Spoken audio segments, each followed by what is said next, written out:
On a tcheli bino et son a bino que après mariage quelqu'un va voir son bon na laisser. Vidéo au bon les a le 3 décembre et on a tcheli bino na date. Et la vidéo à Moulaï. Scandale les gens en 4 n'a épargné bino en haut. Mais en haut bon monde quand na tcheli bino la photo ba capture en haut. Et c'est le 3 décembre. Donc vous avez moi aussi na puissance dans le nom de Jésus. Il y a la puissance dans le nom de Jésus. Il y a la puissance dans le nom de Jésus. Pour briser les chaînes, briser les chaînes, briser les chaînes.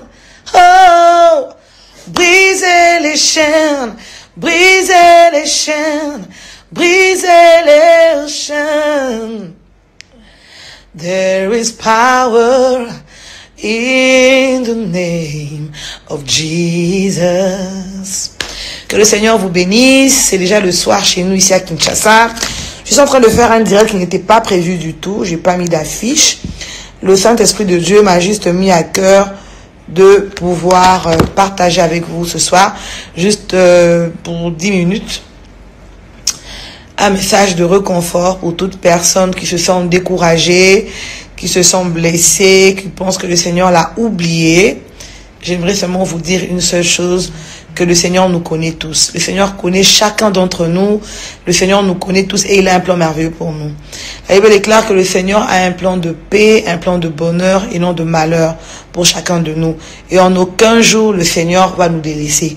En aucun jour, il va nous abandonner. Quel que soit ce que nous pouvons traverser, tout ce que le Seigneur veut que nous puissions avoir comme attitude, je l'ai toujours dit, je le chante toujours et je l'insiste toujours, une attitude positive, une attitude de foi, parce que la Bible déclare que sans la foi, personne ne peut être agréable à Jésus. Donc si tu n'es pas une chrétienne qui a la foi, un chrétien qui a la foi, tu ne pourras jamais être agréable à Jésus, parce que notre Dieu seul sait que sur cette terre, notre vie va rencontrer le challenge, notre vie n'ira pas tous les jours bien. Il sait que nous allons rencontrer des obstacles, nous allons rencontrer des problèmes, mais malgré cela, il veut que nous puissions être des hommes de foi et des femmes de foi. Et les chrétiens qui marchent selon la foi, qui ne marchent pas selon la vue, mais qui marchent selon la foi, selon ce que le Seigneur leur a dit, quoi qu'il arrive, ces personnes ne seront jamais déçues et ils ne vont jamais aussi attrister le Saint-Esprit et attrister Dieu lui-même. Parce que pour que notre Seigneur soit dans la joie, pour que nous puissions lui être agréables, nous devons être des hommes de foi. Raison pour laquelle j'encourage toute personne ce soir d'avoir une attitude de foi. Quel que soit ce que tu peux traverser, quelle que soit la déception, quel que soit ce qui peut arriver. On est en 2020, cette année telle que l'année se présente, tout le monde n'est pas prévu ainsi. Peut-être qu'en ce moment, certains allaient déjà être mariés, certains... Il y avait beaucoup de projets pour certaines personnes, des mariages, des concerts, mais il a plu au Seigneur de nous mettre en confinement. Tu peux te dire, bon, 2020 en haut, c'est un peu bizarre, te prévois qu'il y a un bon côté. Mais laisse-moi te dire ce soir que Jésus-Christ de Nazareth lui-même sait pourquoi il a permis cela. Ne te décourage pas, le meilleur est en train d'arriver. Il y a la puissance dans le nom de Jésus. Continue à croire au nom de Jésus. Continue à placer ta foi en Jésus et le reste va venir. Que le Seigneur vous bénisse. Après mariage, quelqu'un va voir son bon, n'a laissé. Vidéo au bon, les a le 3 décembre et on a tcheli bino na date. Prêcher bisou par exemple, c'est Tika Mobile Yuana. Parce que prophétie à passer d'Allo et Ekokisam. Aussi peu audace, il y a téléma. Liboso cher au lobake, nous avons dit c'est faire les choses à passer dans mobile à la hauteur des papas au langi. Aux appuis n'a reçu pour nos batouana. N'a eu blandine. You le bini, ni bobi laisser autant maman moi n'a bien moi au kuta. Oh ma publication, oh non, tu l'as bien place blandine. Azopi na zobe tamidolo na mariage à laisser. Place blandine a publié na Facebook n'est que au mariage coutumier elle qui n'anga. Est-ce que bien vraiment vous pensez que pour un mariage civil, pour une présentation, une prédote, papa na maman balongo pour moi ya faire décider. Bota la ndenge document au bon moment obi que mu taper ça y à certifier que ça docteur au qui beaucoup tout ce au bon moment. Oui, alors docteur vous disiez? Oui, je voulais tout simplement dire que octroyer à quelqu'un un numéro qui n'est pas médecin, c'est vraiment criminel. On a inscrit beaucoup de gens et il y a beaucoup de médecins qui sont en Afrique du Sud que nous avons inscrits pendant que j'ai fait 7 ans à la tête de l'ordre de médecins. Oui. Donc nous avons attribué les numéros à plusieurs personnes. Oui. Aurez-vous un message particulier adressé à Kevin Kasseya? Bon, je ne le connais pas. Je pense qu'il ne faut pas qu'il prétende être médecin sans l'être. Oui. Alors, il m'a envoyé même la copie de la notification. Ok. Et les cachets qu'on a mis au milieu là, ce n'est pas ça les cachets de l'ordre de médecin. Okay. Donc, tous ces documents-là est tout à fait faux, archi faux. Ok, merci. Okay. Alors, j'ai demandé, on a vérifié. Sur le tableau là, ces noms-là ne se figurent pas. Ok, le nom de Kevin Kasseya. Que Kevin Kasseya n'existe pas. Voilà, ça c'est les informations parce que je suis allé vérifier l'ordre de médecin. Okay. Voilà ce que l'ordre de médecin m'a dit. Alors maintenant, je prends les documents. Quand on prend les documents, les en-têtes de l'ordre de médecin, ce n'est pas celui-là. Les caractères et l'ordre du médecin dans ces notifications, ce n'est pas celle-là. Okay. Et la signature, ma signature, j'ai vu qu'on a adapté la signature. Pasteur Isaac Omutasala Kuke, Kevin Bayebana, na AXA. Mais Pasteur Isaac a dit que Kevin va marier dans les euros. Parce que c'est ok dans la lycée. Kevin Kasseya est né en 1989. Il a 31 ans. Il est de la promotion 2006-2007. Bana Yasser Raphaël Bozabo, la nabo benge belle partout. L'homme écoute, on soit bien en Allemagne, grand frère n'est pas dans la foule ici, la benginga pour me confirmer que Kevin a camarade de petit frère Nanga. Et puis, dans la classe, il y a Kevin Nyoso, il y a 32 ans. Bana Jaraka, on a 31, 30 ans. Keboyo, on l'a sapate, on a beau de tu as mon toba l'embelle ma beaucoup. Kevin a mon aniringir n'a venu ma kanja. Bakati m'arrive pendant 2 heures du temps, il y a au Kanga Kevin. Azana nyongo benina ku ya $800. Obenina ko bi yeno de nature à cabareté. A blagara pété mais il se demande comment est-ce qu'il s'est permis en hôtel là moi na Kevin transfert en 3 tranches, il y a $800,000. Axolang o yiba ministère maman olangité. Parce que tant on va salaire alliance maman olangi ozalaraté. Donc il a vraiment ndakunae. Oh bon mon chapeau Kevin alinga mingi. Ah, mais maman partout, même malheureusement, mon Kevin t'a chapeau, non. Et on a la télé. Axe ça dignité. Au télé, il pose le courage à Olobake. Non, il s'appelle jeune fille, bon, ça l'a apprécié. Il faut oser à mon bal, il y a un masseling, on a un masseling. Il fallait Olobande que tous à l'apprécier. C'est pour ça qu'on a Rachel Hollande Naebaka. Nangana Bimana Moïse Biété, Nangana Bimana Nema Sikate la tête. Oh, Rachel Obara bien. Toi, censé reprocher par exemple. Eh, aux autres va trop, aux autres va mingi, comme ça, on a raison. On s'assemble alors que tu souffres. On est déséquilibré moralement, mentalement, on est déséquilibré, équilibre, moi, ils ont. Parce qu'aucune femme au monde ne mérite cette humiliation. À peine mariée, pas la réalité, la vérité profonde de Bimi. Et ça, accablante. Mais tout ça, prêcher Bissou, par exemple, c'est comme au Baliwana. Parce que prophétie à passer d'Allo et Bokissam. Il faut aller pour la gloire de Dieu, n'a qui m'ont bali parce qu'elle n'a pas été. Mais oh, yo, ça là, aux années victimes, au yébaki, après c'est comme que jouer complicité. Et là, au ça et en wana. Non, non, mon ben non a frappé. Aussi peu audace, il y a au téléma. Libosa cher au lobake, nous avons dit c'est faire les choses parce que mon bali à la hauteur des papas au langi. Aux apis n'a respect pour nos batouana.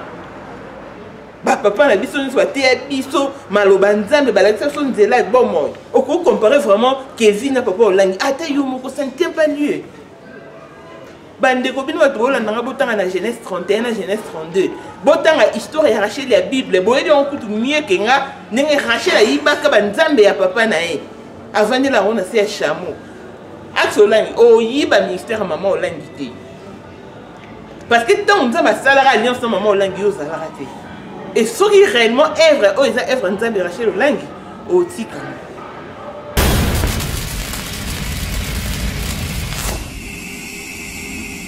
Ela.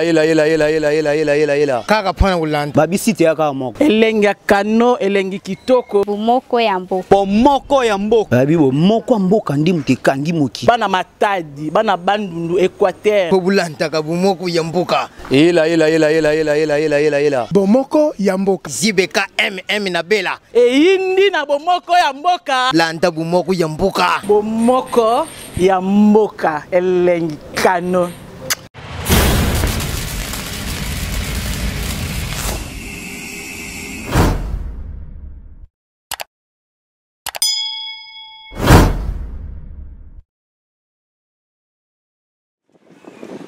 Je pense que Kevin est encore jeune et il a besoin de la délivrance et si réellement il tient à devenir médecin, il est encore temps parce que tout s'apprend et il peut apprendre la médecine pour enfin devenir médecin comme il est prétend.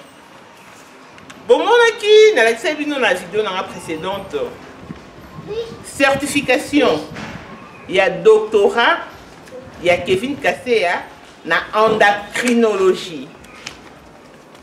Vidéo Saline de Salaki Tamboli. Si famille, il y a docteur Mbutuku, Mouta Signa a certifié. Kevin Kasseya est un médecin. Il a été contacté par les siens. Abasourdi, époustouflé, ébahi.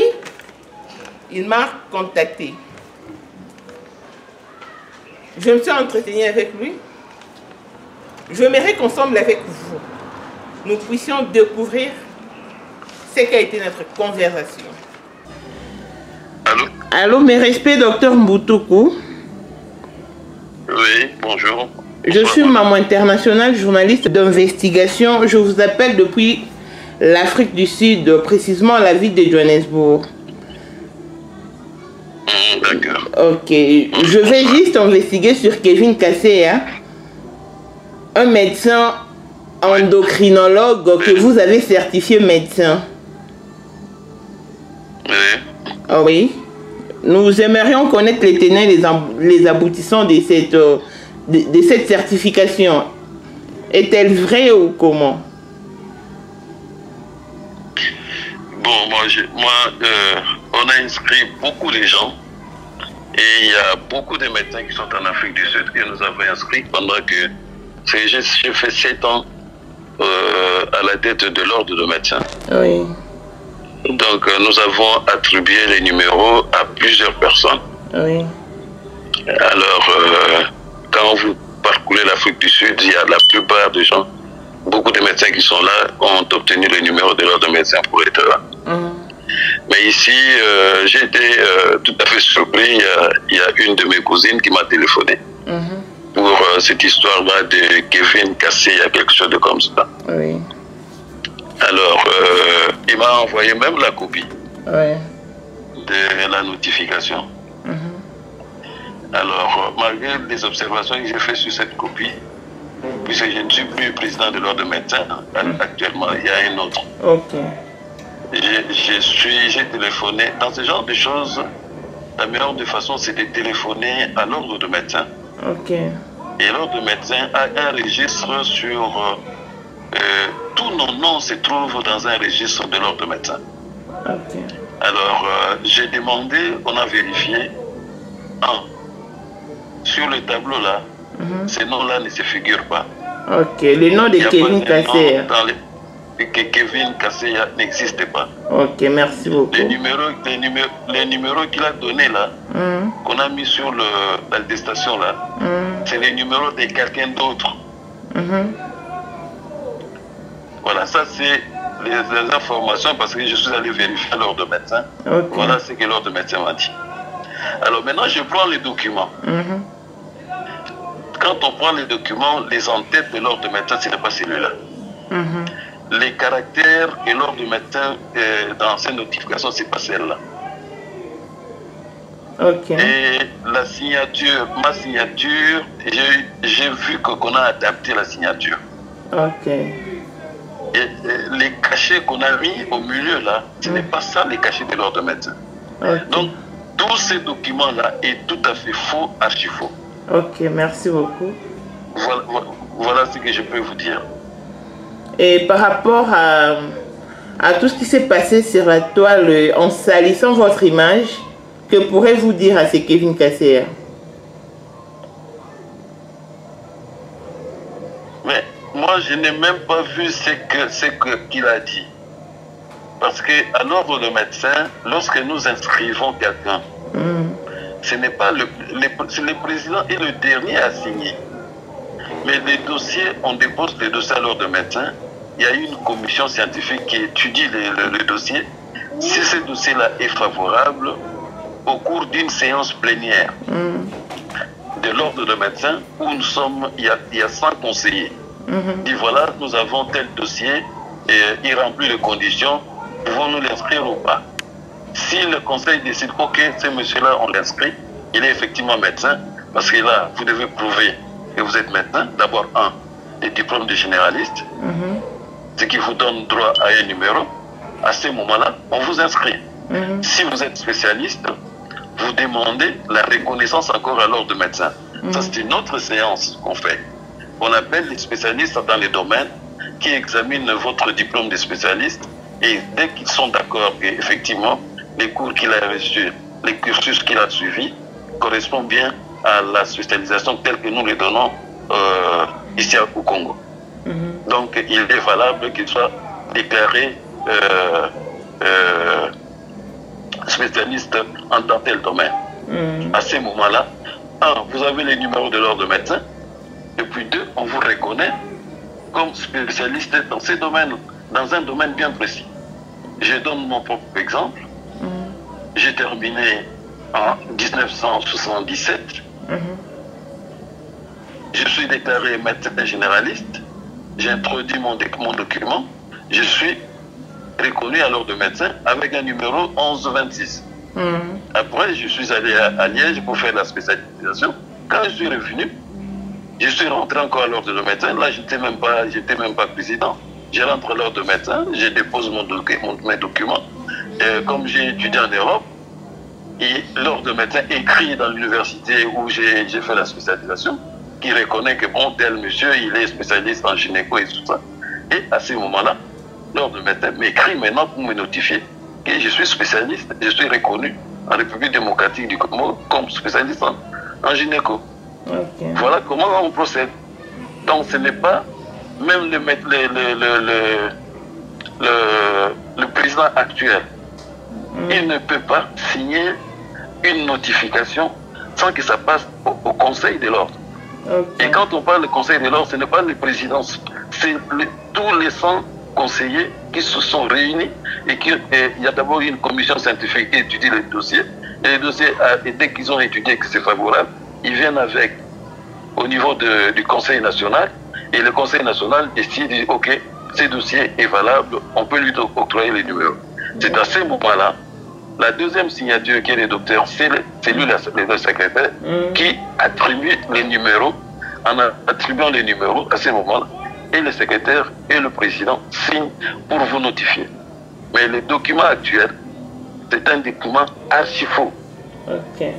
Faux sur toute la ligne. Merci beaucoup, docteur, pour votre disponibilité. Avez-vous un dernier mot? Un dernier mot, je pense que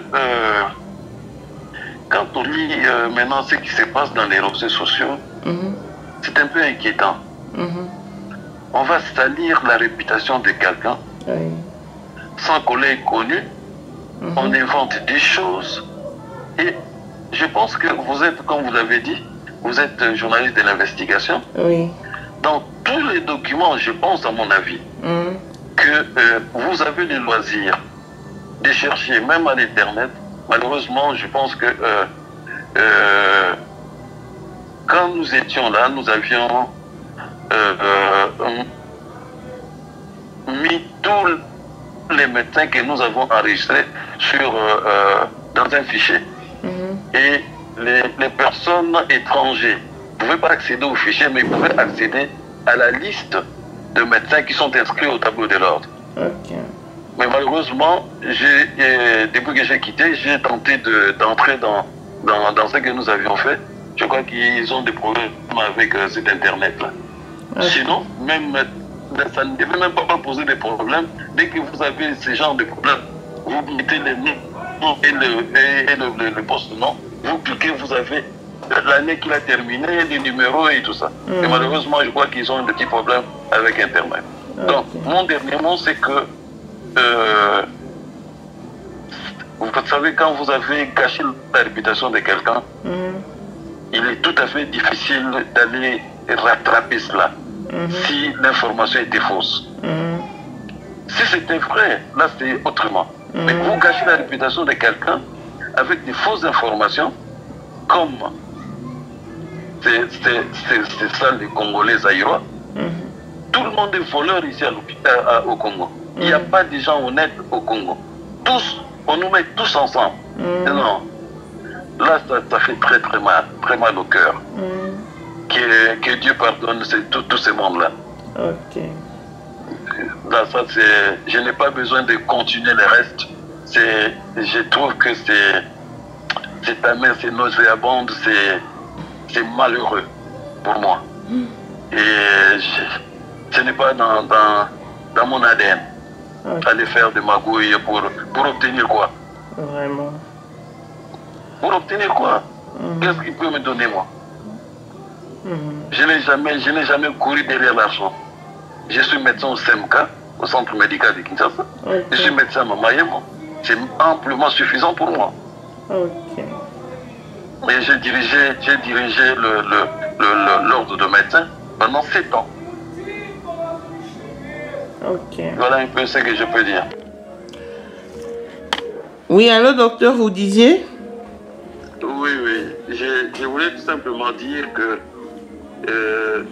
octroyer à quelqu'un un numéro qui n'est pas médecin, c'est vraiment criminel.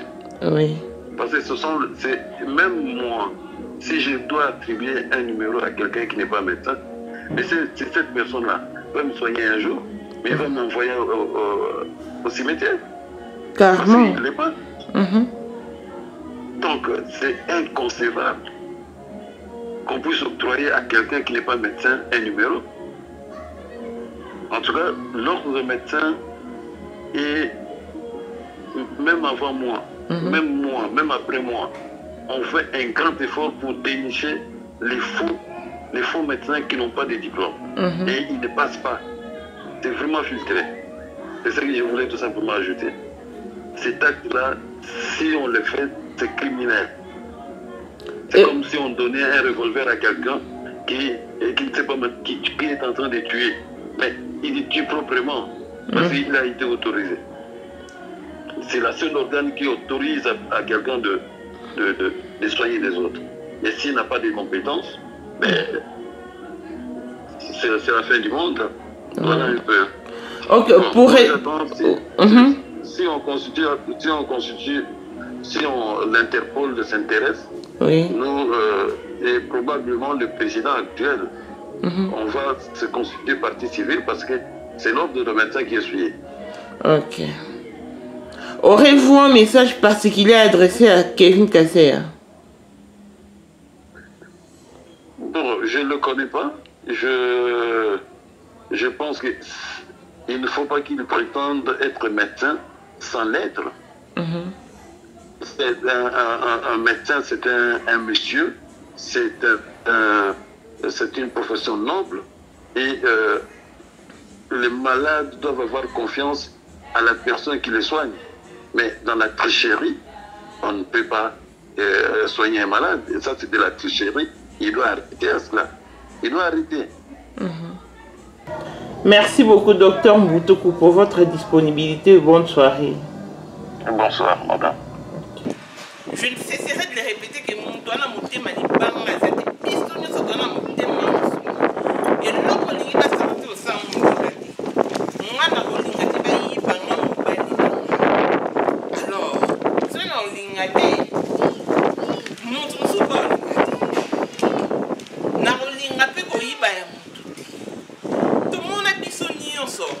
maman Olangi Ndenga Lekisa Mwasi Wana. En plein kit, c'était dans une église, c'était pas dans une boîte de nuit. Moi encore dans un bar ou dans une terrasse. Alekisa liboso nakati église. Abandi Kolobandenga surprenant maman Chabana Mbali en flagrant délit. Église et Vandaki. Batubazo comme maman wana zoloba. Mais pourquoi est-ce que l'église est accordée qui maman attend? Bah yo kaye, bah tout n'est maman ni tout foutre l'autre sur ministère tout foutre l'autre bio que des kills. Parce que au perdre tel au coin on va perdre, il faut que nous récupérions bel nom à boire maman Chabani. Les images existent. Pourquoi bonito se voiler figure? On ne va pas se voiler la face. Mais pourquoi cette église? Si femme si et yo kaka maman wana pourquoi beaucoup yo ka laisser roter? Pourquoi? Ba tu veux bolo bananga. Bo benga bozo finga. Oh aksa bale na zeni. On va tinde aksa bale na zeni. Tenga na dit que aksa pasteur. On a dit que pasteur osa censé kotambola na crainte de Dieu. Et les gens de la fierté, ne baba li aksa boto mona ki ali biso drama kila oui. Babala qui est, c'est quoi se retrouver dans Zemi? Mais aksa bala na Zemi, dans Zemi depuis fin octobre début novembre. Ce que pour le roi Zana Zemi a cause de divorcer na Kevin T. Wana wa za bon aksa non fétiche. Mais pour lui il va sacrifier d'assis. Oh Aza déjà dans 6 ans, l'année prochaine on que ça 7 ans. Pour un fétiche. Tous à la bakuko. Et là on y va ça là on te ko ça la mon ningati. Oh. Internet est l'église. Barabbas coûte du temps de Jésus. Baleki saye liboso, bayana liboso et tout le kuna batu Barabbas parce qu'à l'époque pas internet est zalati. Sur internet est zalaka. Banyara pas l'exa Barabbas kaka l'exposer sur la toile. Mais heureusement pour lui à l'époque il n'y avait pas d'internet. Mais baleki sa Barabbas liboso batu boyebi. Hein Barabbas na Jésus Barabbas. Boyebi. Donc kendaka bongo. Bino bato si sensi boyi bona vidéo na nga mamu. Na ki ko négocier na bi maman mbongo bo filma kinga. Mais pourquoi vous prenez du temps ya loba crier par-ci par-là. Bozo vidéo na pesi bino aval bo publier ndenge nga notre bando négocier maman mbongo. Je ne sacrifierai jamais les sœurs. NON. Dossier au kande na loba na côté quand on va bo pembe na bi maman bo pembe. Merci à toutes les personnes qui nous soutiennent. Merci pour vos encouragements. Merci pour vos contributions financières. Et autres Sungabiso, les séros, Abna Sabino, ils sont suite. On a vraiment flatté la réaction à Bino. On a vraiment la mamobéda au loa. Non, on Sabino du solo et Salama. On a rapproché à couple pastoral mon qu'on a kin bateau bayebi bayebi. Quand des à la pasteur bazora bana ça et là il y a l'église ba vendre na parce que maman pasteur en sala pasteur on a fait couple na bazora bana église ba sœur église si un temps donné ba ozo pe sœur mobo sœur mon père hier ça ne peut bien ba vendre bien mais nga siko lo roi mamu kaka ndenge nzamba lekisanga na banzela na kali pena na efi maman pasteur te ba sœur wa za certé o ambanda no penza kitelo na la boum. Ma pasteur a dit, oh, maman, mon poignet, c'est oui. Il faut la clé, va. Oh, moi, si ça la vie. Oh, la bombe n'a qu'à t'en donner. A boye, qu'on dit mélanga. Abanyo ça d'investigation et aboutissait même pas dans succès. Mon bail a eu au PC, un bon candidat dans la nakin, tu dis que papa passer pour plus de 1000 boy, $1000, ça va besoin na yo. Ma pasteur, hein? Et c'est les mots que papa pasteur. Eh! On écoute Mira, écoute, il s'en a nino. Na mon papa pasteur clair na serre ou dans la serre et piste de la banane. Mambo non le besoin vérifier le bateau va y bisto on va y bien. Pas, on comprenait que pasteur aller là-dedans. Aroma au budenga. Okende boy. Oh, dans la serre on a dit ça vraiment audace le banane. Eh!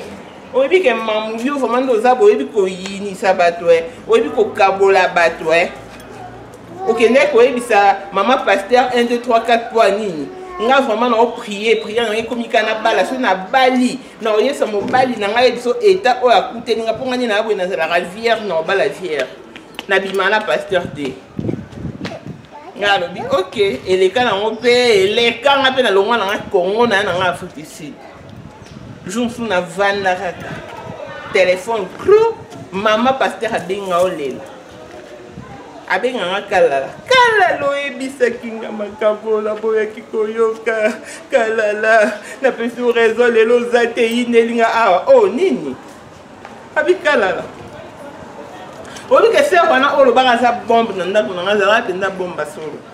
C'est quoi qu'est-ce qui s'est passé pour étouffer cette histoire? Pasteur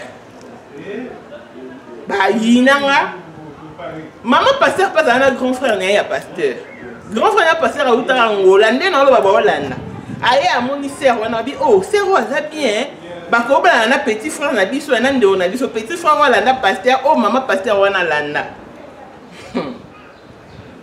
bon bien c'est une bonne idée c'est une bonne idée par rapport à quoi yo maman pasteur oh pour ya za vierge ngabi oh mais sœur ba ya liboso na ndako yepa lo ba za vierge pourquoi vous dites voilà taba na grand frère na yo oh pour na oh ngazanga convaincu ti bon tellement maman pasteur déjà il ça pasteur que maman na bino maman loba ke ngai yo bimara na sœur oyo na koma pe na mo ba retenu na nga et ça la bongo si et yo ça la ke moi ça ba yo bala na grand frère ya maman pasteur to vandi moi ça na comme na zemi mobali azana kinte azana ngola ninga zonga zuma mwasi wana ake otika ye na famille na ye pa maman na ye avanda ye azoni ngola mwasi wana abale mobali ba pasteur na baba luba muta mwasi na luba pasteur ko ba bimaka na azam luba mwasi na comme vana na belle famille chaque jour so azo sukula amona basi nyoso bakufa na chiba ona ba chibindi babimina ke na salle de bain. Ben c'est que yo loba aucun no point moi c'est na azana nzima comment okonda akoma okonda ala la ba mona papa bokilo na kufa bimela que je vous dis du vécu et ama sapoter ma kambo solo amona papa bokilo na kufa abimela kai jour mususu avant de ka ma bokilo na na restaurant olamba ba monika nzumu wa fufu ya ma famille et l'ongwe na moto bakolo et baluke na makola moi ça ne so pas ni bon ah bandi kolela ba maman balu ba micro bazaki na babi non ça c'est pas normal il y a quelque chose qui cloche maman ça banda olela ndio bozela lo ba bozela na seulement mo salama boy en pleine journée bozela na lo bana bozela lo au couteau les bozaboy comment il pasteur place dans la fanda wana to banda obima nae oh comment ni kutu pasteur to lo to zanga zaka na zemi mo na longola ka wo o kutu zemi mo na zana ngo iza ya mbali na ngo balinga te za pasteur wana wo maman na bango monet kama olobata zu téléphone abengi mon na ya moi sabi ya kambango yo kama kamboza awa c'est mec qui nous a bimisa à propos mobile na yo na grand frère na yo maman pasteur akei ba dit c'est tellement de salami ah ya ebisi ba ngomonde no moni ma fufu baluki ndunga fufu pote baluki ezinga makolo ndunga za balukate ba maman na ba mema quand ba longo na moto ba boki nga makolo et ça la scandale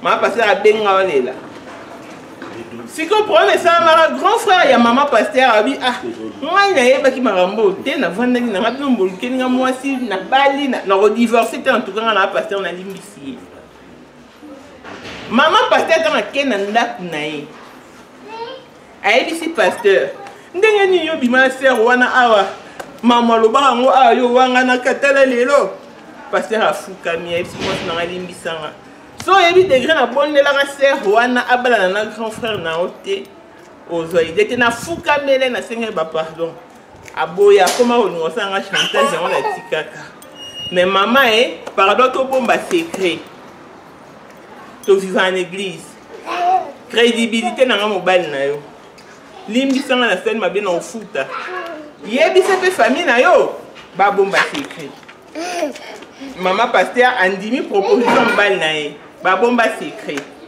Ba bomba secret. Ba yebisa famille pasteur te, ba yebisa be famille moi si wana te. Grand frère na bango kutu ene na bango bazala na pasteur.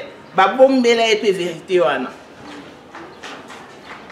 Si to vandaka mukomsusu, maman bango ba bokile mbaso sika mbaso uta e bana te. Maman bango akufi. Ba bombika secret. 6 mois après, maman pasteur courait à quitter quand des anakin courait qui a télémias de bilo autant courait sur 2h du matin qui est chauffé. Bah ram ta gagné à quoi à Koufi. Tant bon va moni 2 disparitions, 2 décès et se perpétrer dans 4 familles. Ne ba yo soit conscience ah ezali comment ça ma pasteur na mwana oyo abana famille so tika to ke yo ba po za chiba o za chibi to ko gérer honte. Bah que on comme déjà trop tard va perdre déjà 2 personnes. Bah maman faut que ça la maïle. Le long passé bien bah kaba ma balle na bango bon par erreur par imprudence. Oyebi monto azo approcher ote. Oyebi monto zo kota na ndakuti. Les zéros sont à côté de la pasteur on a na ndaku na eki. Sera yamba ita fungela reporter mais pasteur on a ngaka ba mbala nete. N'est-ce que je me suis entretenu avec le pasteur qui a été le témoin oculaire. Il y a mariage, il y a les zéros. En complicité avec la régie, tous en entretien dans la pasteur et puis nous allons revenir. Pasteur Mouflon, bonsoir. Bonsoir maman. Toli toyeba parce que va faire un numéro na yo. Ba ebisinga ke yonde ozaki témoin oculaire. Ya libala ya laissé Rona Kevin tomba kende ko pesa lobola. Na mafiken yom tozalaki. Est-ce que ça bon to za lokuta? Moni ba mambo yo. Mtuka kanda benga inga pa ebisinga una yeba kyango te. Tamba ebisinga ngoma kamwaki. Bona niko miko tate pomoni na bima pe mabele na ba bandoko na somi balite po nga fona za la net. Ça va bien vraiment ba mambo yo. Nazo spole lo soki famille cassée ya bayo ki nga na lobby te bayo ki voix na nga ba registre ki na lobby et ça la bien te oh et ça la bien te pour nini parce que né la tozan boye il faut mon qu'il ba vérité yo za mosala nzambe oza neni oza au milieu du village ouais juge au milieu du village okoyi ko bomba vérité te pour ne pas blesser un camp ou l'autre. Il faut le baser, tout ça volonté nzambe. Pas dans ngai na ko le balen Kevin Zali, Blandine Zali, famille na baza pina bien placé donc mutako ke do kota na bango. Bango monde ba ko ba lo ba ponga na bo na va ke na mutu apesa en quoi apesa numéro.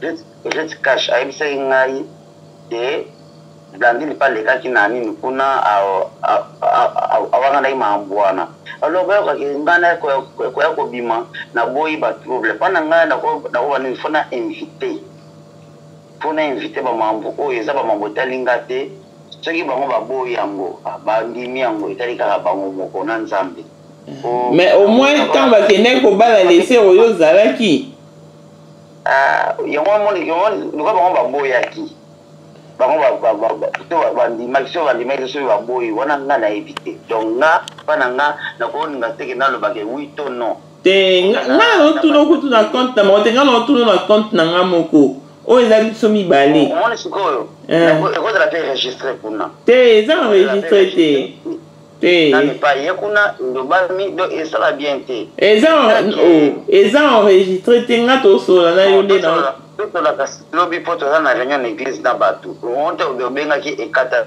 ki osato sola ta bien lobby après qu'il nga nazo enregistré na nga yo te nga nazo tuno kaka na yeba po nga ni mtu naolandela makambo yango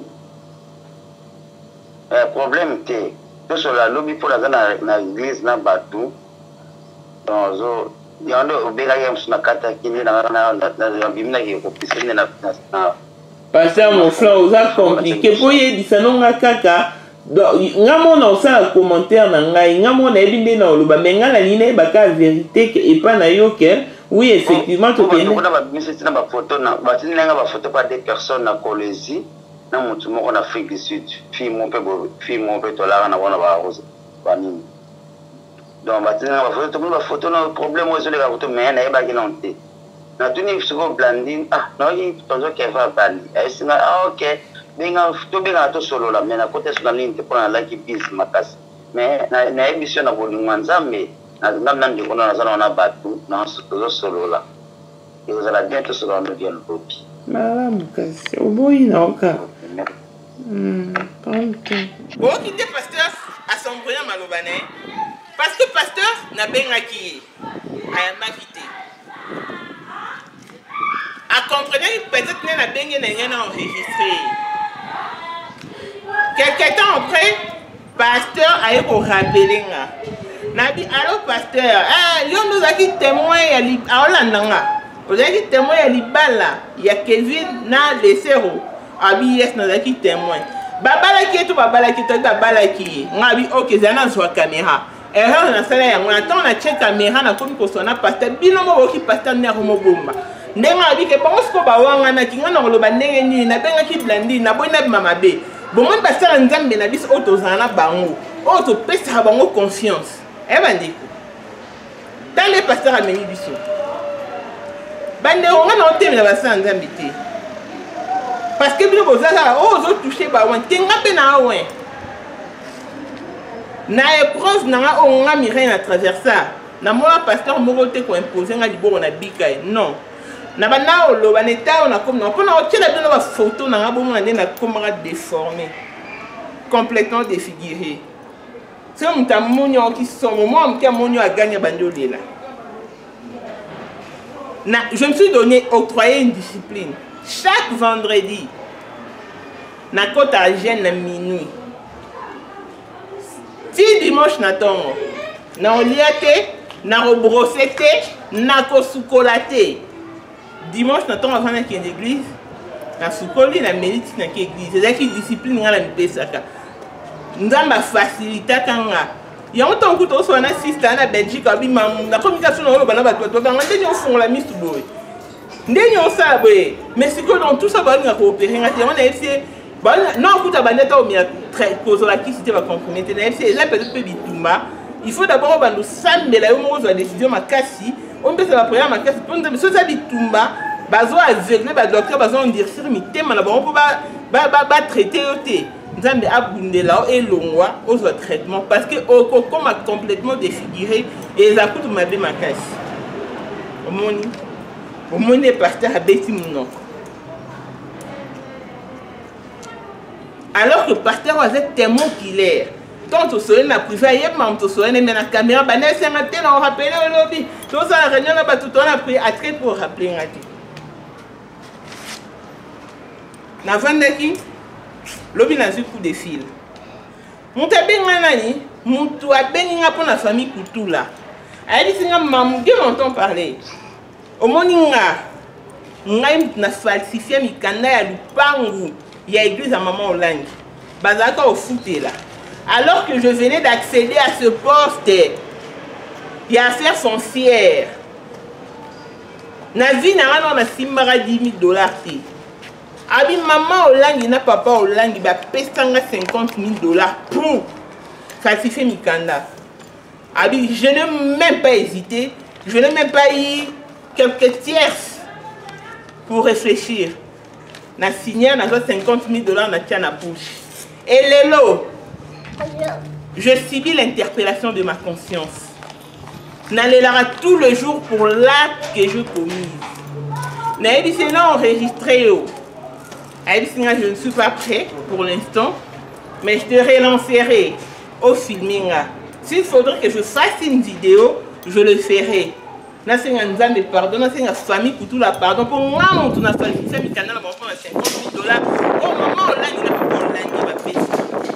Mais pourquoi Tony va pas le battre?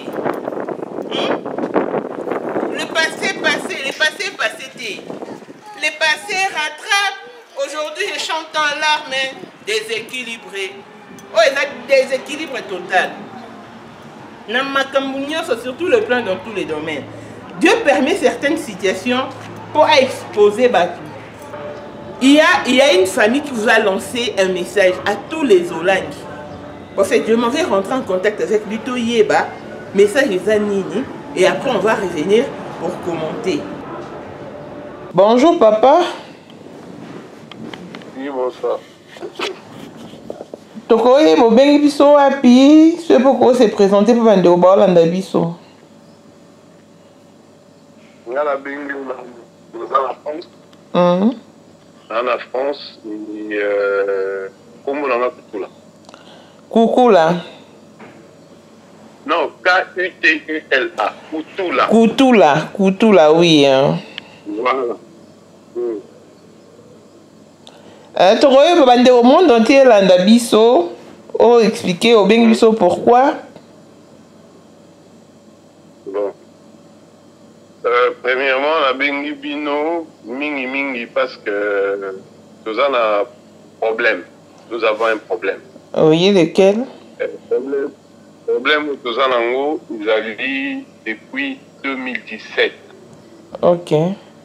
Donc, non, 1997. Depuis 1997, oui. 1997, dans l'église où il y a 6 femmes, au stade du 20 mai. C'est bon, on a stade du 20 mai. Papa Nabiso a ébaki maman Olangi. Ni maman Olangi n'a pas Olangi, a ébaki bangote. Ok. Ezaki na mutu moko boyi. Abana osambe na 6 femmes.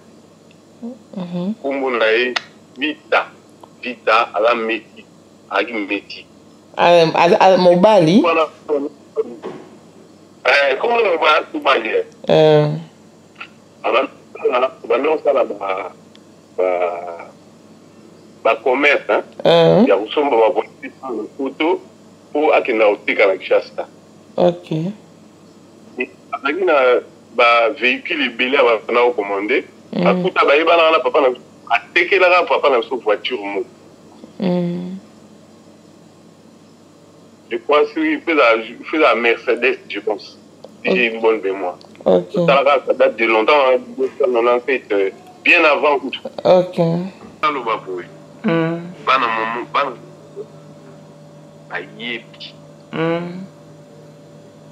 ayebi situation où bayebi makambo bangwana ayebi.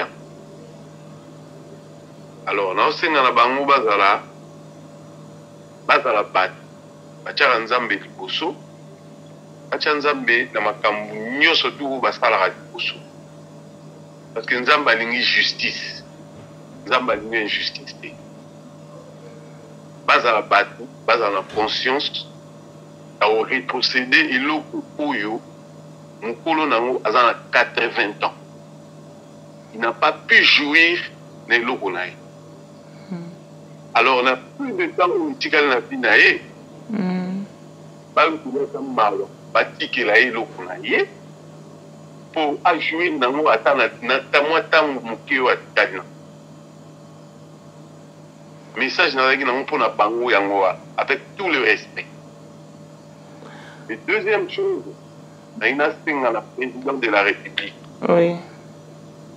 Monsieur Félix Antoine Tshilombo. Oui. Tekedi to sengina atala to bikam. Ok. Parce que yé azali on a état de droit. On a état de droit.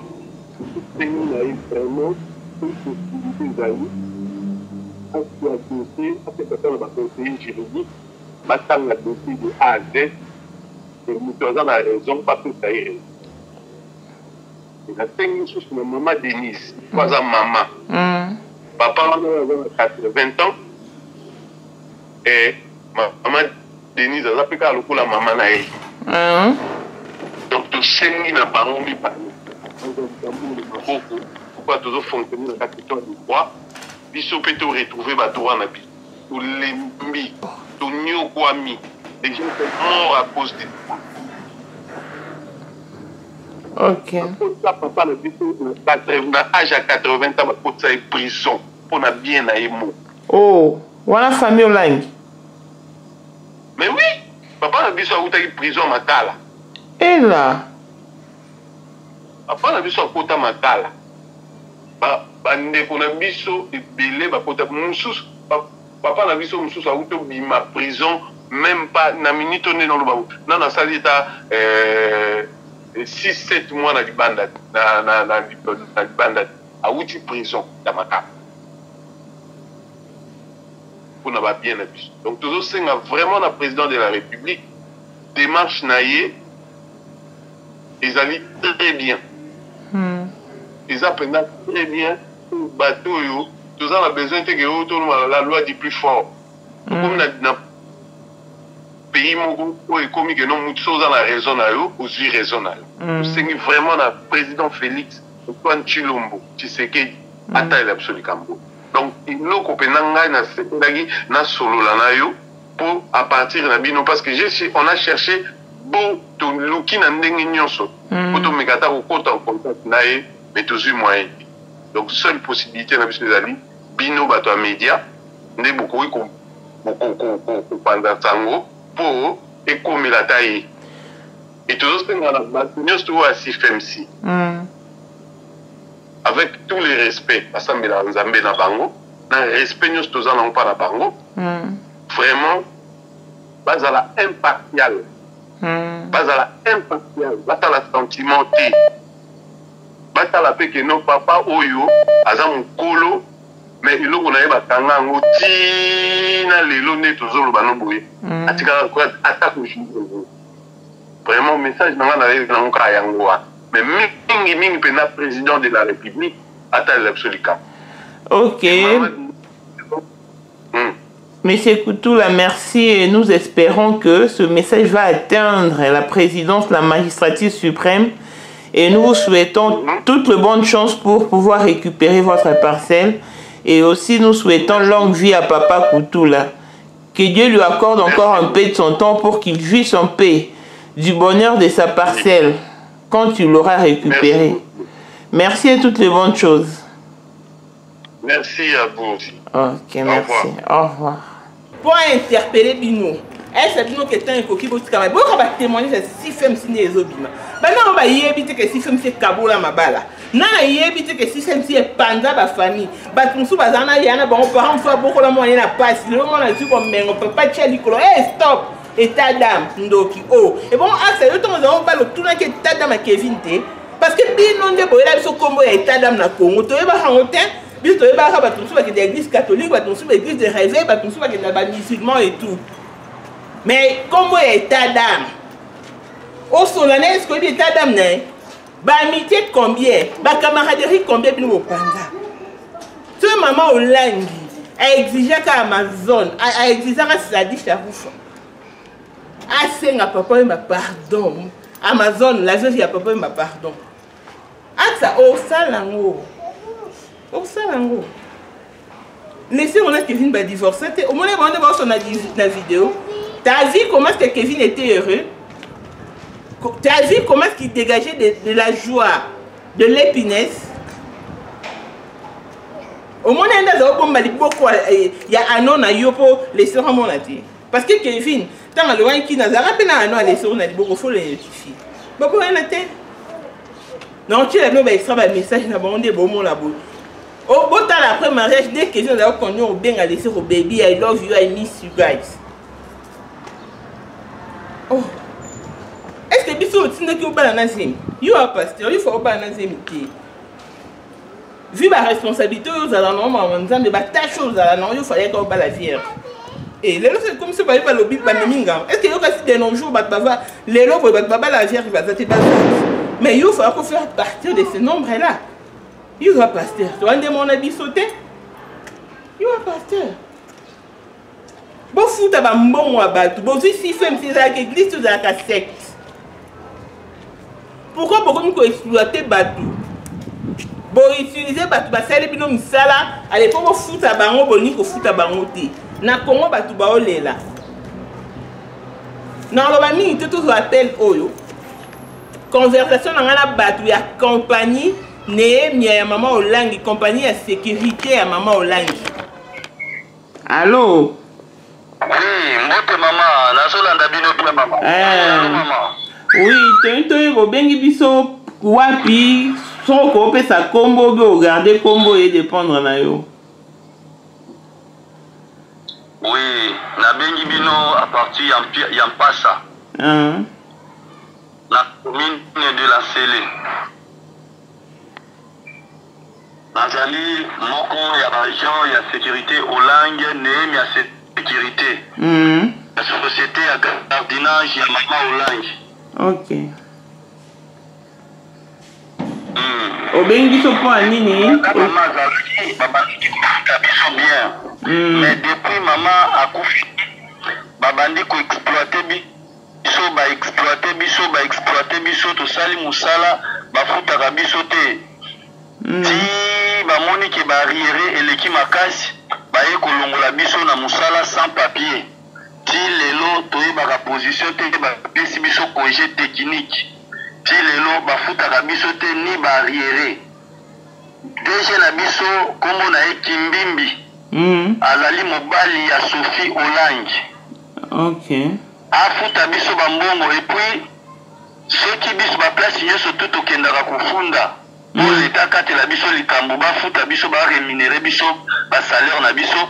Ye Kimbimbi akendaka koso ba dossier a financer bambongo pa ba chef ya l'État. Ti lelo toza considéré lokola tosalaka parce que bapesa biso congé technique sans papier balongola biso na musala indirectement parce que barrière eleki batikali na ba 9 mois ya bamisusu ba 10 mois bamisusu ba 3 mois donc ba exploiter biso kaka boye ba 10 mois na ba 9 mois ngo bimisa il s'agit biso moko to bima bamona biso tokobima toko s'exprimer liboso ya bato nyonso to mokili mobimba balanda dossier oyo bafuta biso bambongo na biso bafuta biso ba escroquer biso ba exploiter biso ba utiliser biso donc mais bafuta la biso te tozana ba preuve ba carte ba tenue ba makambo nyonso ba botini biloko tout. En tout cas famille Olangi bafuta biso mbongo na biso famille Olangi bafuta biso mbongo na biso na ebite soki mama bozolanda biso bien tozolanda bino bien na lobi siko ba arrière yango ya ba 10 mois na ba 9 mois na totalité nango ekoroza la combien po bandeko baolanda baza na idée. Bon ti lelo depuis le 15 bamisusu balongwe na nsima biso tolongwaki groupe ya le 15 janvier ya ba le 25 janvier 2020 2019 oh 2019 ti pe biso papier a mibeko ya leta lokola balongola biso sans papier toza considéré lokola tosalaka ti lelo et puis batikala mpe na barriere na biso ya 5 mois bamisusu baza na 10 mois bamisusu 9 mois parce que toza ebele kutu soki tosangani biso nyonso tu tokobenga bino il s'agit ba image tokopesa toza vraiment ebele famille Olangi a escroquer biso ba exploiter biso ti lelo bafutaka biso bambongo na biso te. Ok, merci beaucoup. Natuni neti yo sikoyo mbongo no nyonso totalité nango eza combien il faut ba débat au devoir yo.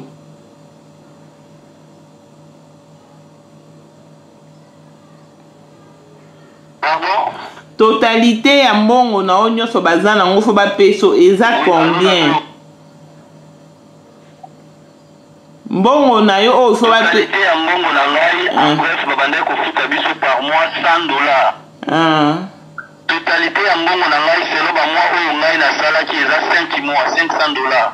Mais ndenge selo mibeko ya leta kobanda kaka janvier ya 2019 ti lelo naza considéré lokola nasalaka barriere wana nyonso tu bakofuta parce que bapesanga papier ya licenciement te bakosa biso kaka congé technique boye na booke kolongola nyonso yango wana et puis toza ebele bato bazolela mpo na likambo ya famille Olangi nayebi te soki ekoti kindoki soki mpe likambo nini tozokomprendre te mama azalaka boye te depuis bana batikali donc bakomi koutilize bato donc makambo bazosala eza malamu te et puis tokobenga bazokatela biso mangala ondima kutu teke basali ya Nzambe. Ok, merci beaucoup. Message je les quitte aux élections. Vos commis sont prêts. Vos bengi biso comme ça tu joues dans la vidéo. Merci beaucoup, courage. Maman, Kobomba c'est Kobomba sécurité, société Némi à sécurité. Némi à sécurité. Belge na biso Kimbimbi. Mobali à Sophie Hollande. Mobali à Sophie Hollande. Kobomba sécurité, maman, Kobomba sécurité. Il fera Kolobi. Bakobenga bino bakobenga yo kozwa bandeko na biso mususu bakobanda kobenga benga. Ok, merci beaucoup. Directeur nini inspecteur na biso azali na directeur des ressources humaines na équipe tout complet à sécurité ne ya société ya Mama Hollande. DG ya Mama Kimbimbi mobali ya Sophie Hollande biso tout toza complet. Nous avons prêt pour la Koloba. Merci beaucoup.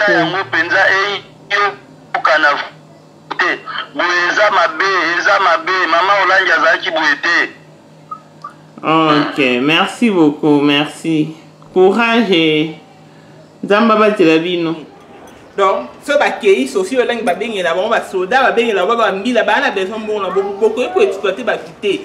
Bino va passer l'anzali. Mais à ta Bible, l'ouvrier mérite son salaire. Comment est-ce que vous pouvez exploiter les gens sans pour autant vous rémunérer bango? C'était le 25 décembre, il s'est passé une scène. Né à l'atelier que la journée, les parents sont dans mall, dans le parc, dans le Eastgate, dans le restaurant. Mais d'assez, nous sommes même dans le restaurant avec les 25. Moi, on a vendu, quand on a gagné à péter. Nous sommes mettre dans l'hôpital. Thérapeute a dit, moi non, il faut que vous donniez cette vérité que papa est parti. Peut-être pour de bon. Peut-être que tu risques de ne plus jamais revoir ton père. Bon, à ce moment, qui n'a que 6 ans. Ça avant dit, bon, c'est normal, hein, à ce moment, hein, à cause de son passé, mais à mon frère, au gang, je veux mon papa, je veux mon papa. Bon, l'ending du début à la fin. Link Oyo, dans son Sabino, et ça Link Oyo, dans ce live, n'était à ce qu'ils avaient vraiment bien mentionné. Il y a ordre de médecins. Il y a Afrique du Sud. Na link oyo, mutu nyonso oyo yebi na coin du monde place oza. So oyebi kazala médecin en Afrique du Sud. Beta kombo na link oyo ekobima. To beta ki kombo Kevin Kaseya ebimité, to balu si tout ça ebimité. Yango na pesi bino batatembe pe bo beta. Boyoki ndenge docteur Mbutu kwa lobby. Ba imiter signature nae. C'est du fraude. Numéro ordre, on a un certificat.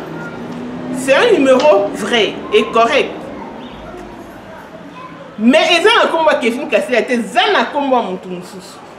Il n'a jamais vu casser de toute sa vie. Et si son madame portait plainte, bisoto à la partie civile pour l'usurpation des titres, pour faux et usage de faux. Beaucoup de docteurs ont regretté. Des gens qui ont des diplômes chômes, Kevin Aye, n'a pas l'impression à Zoom Sala. Beaucoup de docteurs ont même dans le cimetière facilement. On doit dénoncer jusqu'à la fin. Il s'agit de notre pays, de notre dignité, de notre crédibilité, de notre honneur. L'investigation est ici la dit. De surprise, vous en aurez. Non, c'est la muntu oyo a falsifié mikana maman le pan où il y a mikana le pan où il y a église, il y a six femmes il y a famille couteau là à Benganga. Et puis l'autre qu'on encourage à rater. Pourquoi il faut tout cajoler vérité? Parce qu'il faut tout pas coller. Pourquoi il faut tout pas coller la vérité maquillage? Non. Nous sommes en plein 21e siècle. Jalousie, moi, la vérité d'investigation, tu as battu. Bien au monde, projeté, next target na bisoté.